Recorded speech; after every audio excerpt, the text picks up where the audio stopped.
Good afternoon, it's Pierre with the overview. Hey guys, just wanted to share some light and some insight on having decks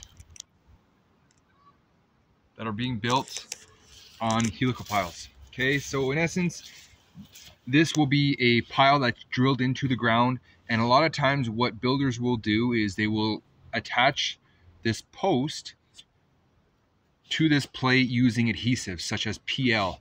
Okay, well here's the PL. It's obviously disintegrated, but look at this post. So that's the adhesive that they're relying upon.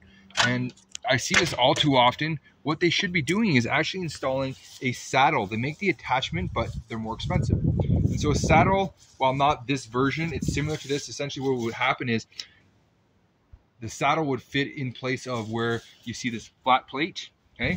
And you would have mechanical fasteners secured in place so you would avoid twisting or loose posts that are supporting this staircase.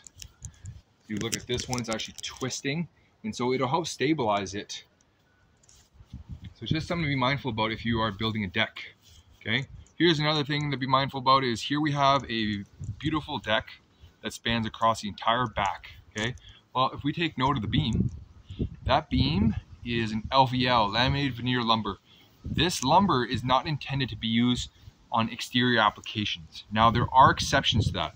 If you are going to have a covering material on top of it, and so what that means is, as you can see the daylight between the decking will allow water to come down.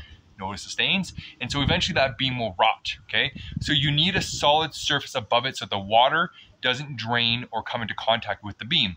And so that's like using a dirt deck or a covered porch. Something to protect the beam, okay? And as you can see, it's heavily weathered, and this house, I believe, is from the 2000s. So just something to be mindful about.